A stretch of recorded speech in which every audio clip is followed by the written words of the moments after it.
Europe, 1944. For nearly 5 years, the continent had been at war.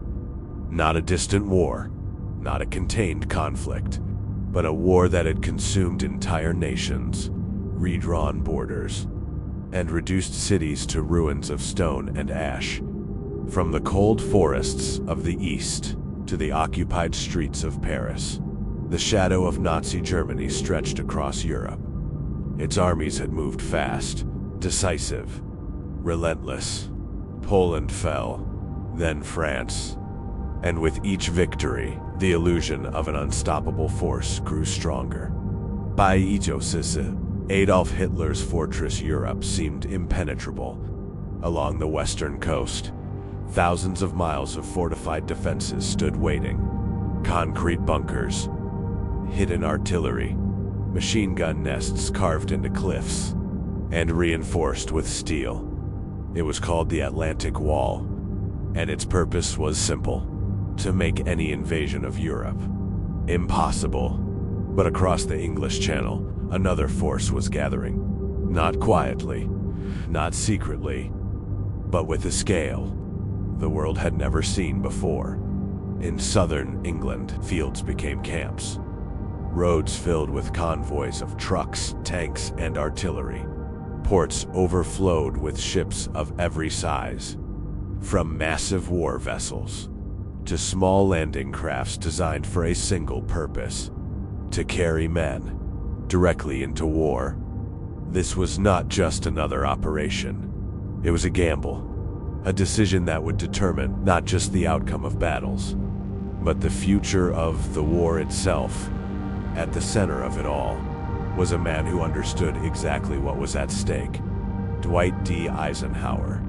Calm, methodical, but fully aware that failure here would echo across history.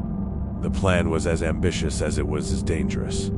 Land tens of thousands of soldiers on heavily defended beaches under enemy fire, and establish a foothold in occupied France.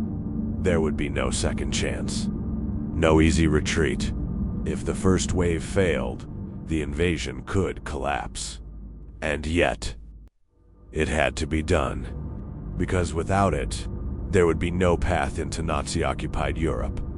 No liberation of France. No end in sight.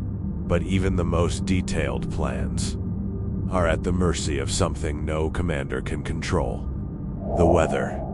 In early June 1944, the English Channel was unpredictable. Winds shifting, waves rising, clouds thick enough to disrupt air support, conditions that could turn the mission into a complete disaster. For days, the decision was delayed, postponed, reconsidered, and every delay carried its own risk, because the longer they waited, the greater the chance the enemy would discover it. Time was no longer an ally. Then, a narrow window appeared. Brief, uncertain, but just enough. The decision was made. The date was set: June 6th, 1944. Across England, orders began to move. Quietly, precisely. Soldiers were briefed. Equipment was checked, and checked again. Letters were written, some short, some unfinished. Many never to be sent, because deep down, there was an understanding shared by all. What was about to happen would change everything, and for many of them, it would be the last thing they ever did. The decision had been made. There would be no more delays. No more waiting for perfect conditions. The invasion of Europe would begin. Across England, a silent transformation was underway. What had once been countryside, quiet towns, open fields, had become something else entirely. A machine. Vast, organized, unstoppable. Hundreds of thousands of men now moved with a single purpose. Not freely, not individually, but as part of something much larger than themselves. Orders traveled faster than conversation. From command rooms, to field officers, to the soldiers who would carry them out. Every movement, every detail, had been planned, or at least it was supposed to be. In reality, no plan survives contact with war. And deep down, those who understood it best knew that what was about to happen could not be controlled. The scale of the operation was unlike anything before it. Thousands of ships assembled across the southern coast. Destroyers, transports, landing crafts, each one carrying men, equipment, expectations, and weight. Not just physical weight, but the weight of what depended on them. Above them, aircraft moved through the sky in constant motion. Bombers, fighters, transport planes, preparing, positioning, waiting. Everything had to align. Sea, air, land. If even one failed, the entire operation could unravel. Timing was no longer important. It was everything. But there was one variable that refused to cooperate. The weather. The English Channel had turned unpredictable. Winds rising without warning.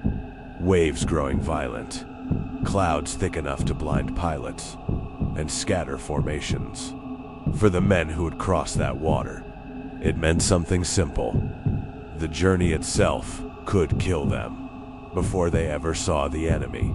Inside the command structure, the pressure began to build. Delay meant risk. Proceed meant uncertainty. There was no safe option, only decisions and consequences. At the center of it all stood Dwight D. Eisenhower, surrounded by reports, forecasts, conflicting opinions. Meteorologists warned of instability. Commanders questioned timing. And yet, waiting too long could expose everything. The invasion depended on surprise. Lose that, and the cost would multiply. The window was small, narrow enough that missing it could mean postponing the invasion for weeks. Weeks the Allies did not have. The decision could not be perfect. It only had to be made. And so, despite the uncertainty, despite the risk, the order stood. The invasion would go forward. Across England, movement intensified. Units were mobilized. Final briefings delivered. Maps studied, memorized, and then folded away. Because once they landed, there would be no time to think, only to act. Vehicles rolled toward embarkation points. Lines formed. Ships filled. And slowly, steadily, the force that had been building for months began to move. Not all at once, but in waves. Toward the sea, toward the unknown, toward a coastline. Defended, fortified, and waiting. And as the last light faded, and the engines of thousands of ships came to life, the men aboard them understood something the next time they saw land. It would not be England. Night fell slowly as the invasion force moved across the channel. Thousands of ships cutting through dark water, their engines low, steady, almost unnatural in their restraint. There was no shouting, no celebration, no sense of victory, only movement. On the decks, men stood in silence. Some stared into the darkness ahead, trying to see a coastline still hours away. Others looked down, at their hands, at their equipment, checking and checking again. Not because they expected something to change, but because it gave them something to hold on to. Below deck, the air was thick, heavy with fuel, sweat, and something harder to define. Fear. Not loud, not visible, but present. In every movement, in every breath. Some men spoke quietly, Small conversations about ordinary things. Food, home, people they hadn't seen in years. Others said nothing at all. Each man, alone, even among thousands. Somewhere in the distance, thunder rolled. Or maybe it wasn't thunder. The sky remained heavy, clouds thick, blocking the moonlight. Then, slowly, something changed. A faint line appeared ahead. The coastline. France. It was real now. The silence deepened. Movements became slower, more deliberate. Helmets adjusted, straps tightened, weapons held tightly. No one needed to say it. They all understood. The next few hours would define everything. And as the first light of dawn appeared, the coast of Normandy came into view. The light came slowly, not as a moment of clarity, but as a slow revelation of what had been waiting all along. The coastline of Normandy, now fully visible. Silent. Still. Almost calm. For a brief moment, it didn't look like a battlefield. That illusion didn't last. The first shells fell without warning. Distant at first, then closer. Water erupted around the ships, columns of spray rising violently into the air. The sound followed. Deep, heavy, unmistakable. Artillery. The enemy had been waiting, and now they were ready. Orders were shouted. Engines pushed harder. The formation tightened. There was no turning back. The landing crafts moved forward, one after another, cutting through the water, toward the beach. Inside them, the silence was gone, replaced by something else. Breathing. Fast. Controlled, but barely. The sound of metal shaking. Water hitting the hull. And above it all, the distant, relentless rhythm of machine gun fire. The closer they got, the clearer it became. The beach was not empty. It was fortified. Bunkers embedded into cliffs. Gun positions, perfectly placed. Overlapping fields of fire. There were no blind spots. No safe path. Only exposure. The boats slowed. The moment had come. Men adjusted their grip. Tightened straps.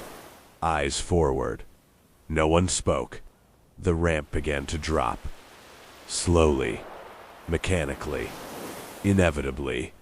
Then, it opened. The first row of soldiers disappeared. Instantly, machine gun fire tore through the opening, bullets cutting through everything in their path. There was no time to react, no time to process. Only movement, or death. The men behind them were pushed forward, not by orders, but by reality. Some jumped into the water, and immediately vanished, dragged down by the weight of their gear.